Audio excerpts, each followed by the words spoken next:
Your voice is precious, so start treating your writing like the gem that it is. In some ways, one of my college creative writing professors was the quintessential creative writing professor.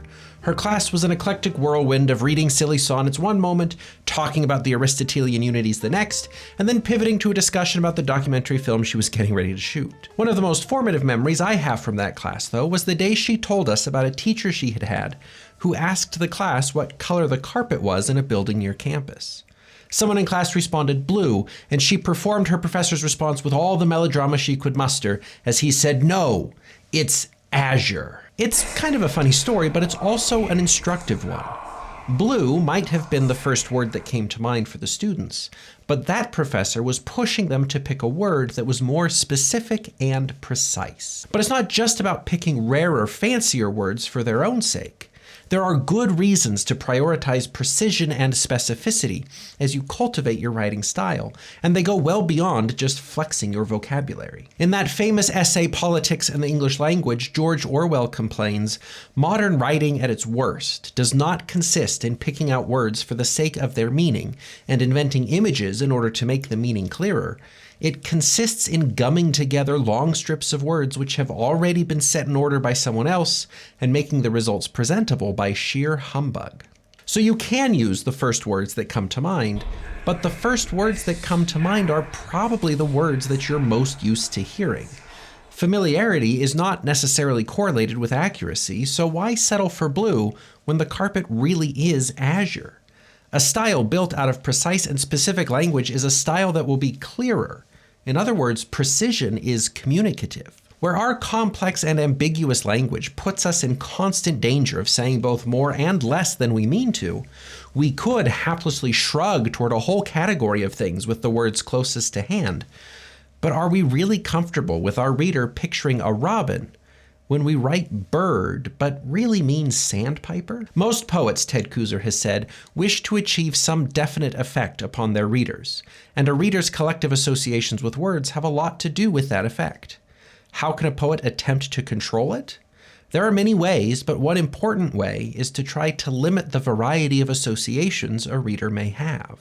Kooser then goes on to say that adjectives can be a powerful tool for limiting associations. Yes, those descriptive words so often scoffed at by word count minimalists and plain style editors can actually give your writing the precise edge it needs. Used with care and precision, an adjective can turn your nose away from imagining the fragrant goodness of my grandmother's cookies and instead toward the reality of her carbon-bottomed confections.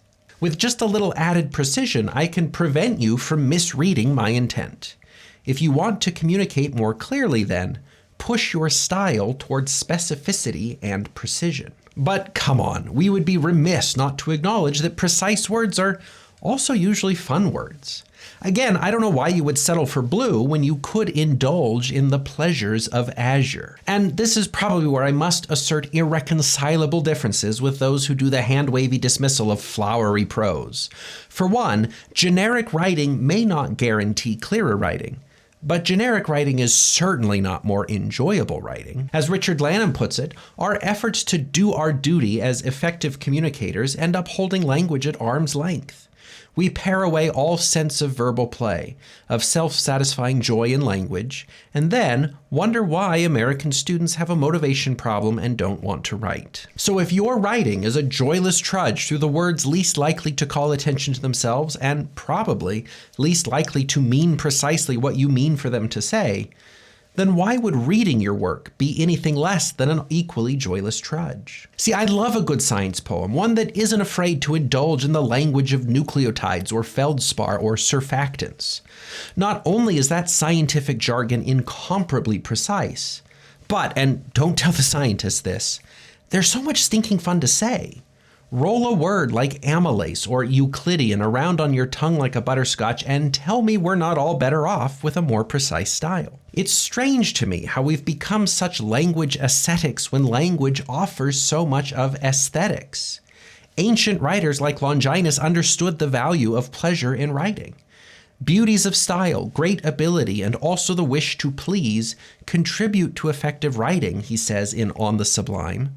Does your writing pursue the sublime? A precise, specific style pushes us to greater clarity of meaning, but it also leads us into the pleasures of less familiar language, into rarer words that haven't lost their flavor to overuse. So take these little lyrical gestures, infused with the essence of haiku. Morning in the mountains, a river runs past trees, it all smells so good. Generic words do their job without lying to us. But what about this? Dawn peeks past the Rockies, a spring gurgles in evergreen shade, and I drift in the perfume of clarified spruce. Precision, specificity, clarity, and pleasure. We're talking about the same thing, but now we have style. It's something more functional and more sublime. There's less room for a reader to misinterpret and more room for a reader to care. So let's not dismiss the second version as flowery. It says exactly what it means to say, while the plainer version only approximates the writer's intent. The so-called fancier words, then, are not merely ornamental. The meticulous poet Olavo Bilac wrote that he envied the goldsmith and wanted his crystalline verse to leave the workshop without any defects. And as long as we're talking about jewelry, I might add a little envy of the lapidary who cuts precise facets into unassuming stones to produce gems full of glittery internal reflections. There's a certain kind of rigor in this precision, in saying exactly what you mean to say instead of more or less what you mean to say. And in a lot of ways, that jeweler's precision in Olavo Bilac's poetry may be more aspirational for you and me, but I think that's all the more reason to strive. If it is in fact possible, why not push for it? But of course, it's worth stressing a few reminders. First, precision really is a task for revision. For the sake of your writing and your sanity, don't pressure yourself to find exactly the right words on a first pass.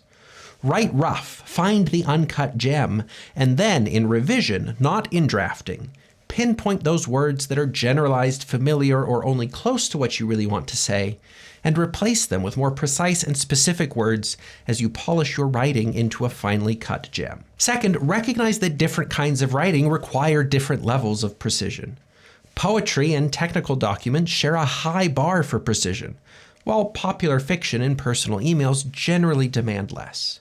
But even then, you'll minimize the risk of a misunderstanding if you do send a more precise email. And third, don't misunderstand. We're not using less common words for their own sake.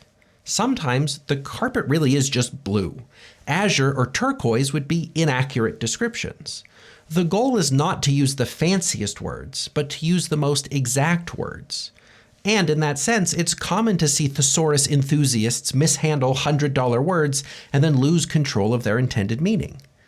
Writing with precision means choosing the right word for the job, not just the word you think is coolest. So, my fellow literary jewelsmiths, practice precise specificity in your style, and you'll be producing linguistic gems that are equal parts sublime and functional. I mean, why settle for less? Push past the generic words that come to mind first and see what happens then to your writing.